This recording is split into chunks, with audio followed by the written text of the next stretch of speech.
So today I wanted to make a quick video on adding battery holders to your Game Boy and Game Boy Color games, and some things to avoid when doing this. And I know some people prefer to install batteries that have the tabs on them versus the holders, but I'm a big fan of these holders for a bunch of reasons. First, I always know that when I'm using a battery in a holder, the battery is going to be fresh and fully charged. With a tab battery, sometimes these have been sitting around for a while, so you might be installing one that's already on the way out or has lost a bit of charge. Second, I like to keep my games without batteries actually, unless I'm going to play them. This saves me a lot of money and time because I have quite a few games that need batteries. Now, I don't have to worry about how much time has gone by or taking out a soldering iron when I want to play something, because when I want to play a game, I always just need to put a battery inside with the holders that already exist, and I know I'm good to go. I don't have to think about taking out my iron to play one. Now, before I talk about how to solder these, there's some things about these holders that you're going to want to watch out for. So apart from most Pokemon games, most games will use these smaller CR1616 holders here at the top. Now, the holder I have here is actually pretty bad, even though it looks identical to the one on the left, which is pretty good. Visually, the main difference between this one and the other one is that it's more of a tan color compared to the white one on the left. The issue here is that this one is super brittle and has almost no flex to it, so pulling back on these tabs will essentially snap them off, making this pretty unreliable when it's a requirement to pull these tabs back just to put a battery inside. Now, this white one here has way more flex to it. And while it doesn't feel expensive or premium, it definitely feels like it holds up way better and it doesn't feel like it'll break over time. I've never had one break before, and this is what I use for all my games that need smaller batteries, and I found them to be pretty reliable so far. Here's an example of me just putting pressure on this tan one and it just, snaps down the middle. But I do the same thing with the white one and it holds up pretty good. So yeah, that's pretty much the summary of these two holders. Now, same thing with the CR 2025, the larger batteries that are used in more Pokemon games. Pokemon Yellow doesn't use this, but I think all the other Pokemon games do. This one, same color as that other tan battery holder, but it's super brittle again. If you put any flex on it, it snaps in half. And I really almost put no pressure on that, so I can't recommend these really. I think I got them from Console 5 or something like that. These holders, however, are awesome. They were made by someone who essentially just wanted to make a reliable battery holder for those CR 2025 size games. But I am not going to focus on these too much just because while you can use them in the smaller games and you can fit them in there, I don't really see the point. These little batteries honestly hold their charge for a pretty long time, so I just like to have something that I can cleanly get in there. I use these generic PCB holders from Amazon to hold the games in place, and I really like them because they hold everything really still.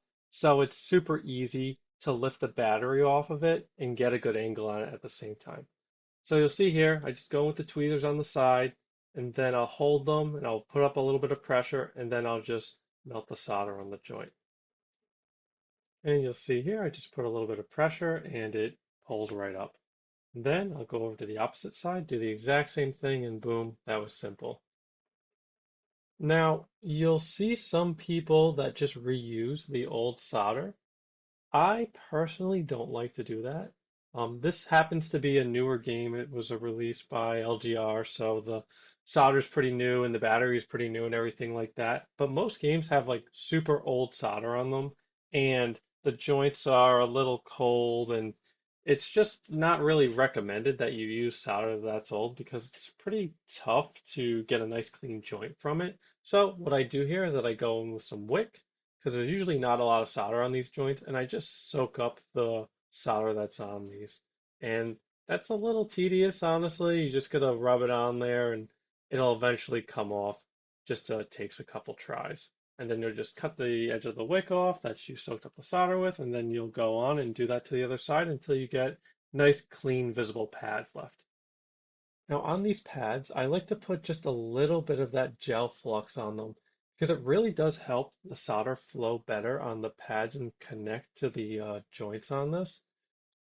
And you're just going to want to make sure you line up the proper polarity on these. The little Y is the negative, and the part of this battery holder without the little Y bracket that comes off is the positive.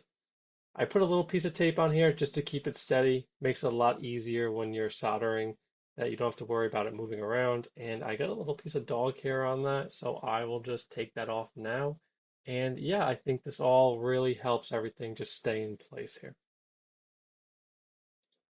And here we'll go in, touch the edge of that connector on the pad, just push down a little bit, and then push the solder against the two of those pieces. And then you're pretty much good. You should get a nice clean joint. Just add a little bit of solder on there until it's touching everything, and then pull it away. And after that, it looks nice and clean. Look at that. Looks perfect. So let's go around to the other side here. Same thing, just press down on that pad, melts that flux, and just touch between everything until you have enough solder to connect it all. And that's all there is to it.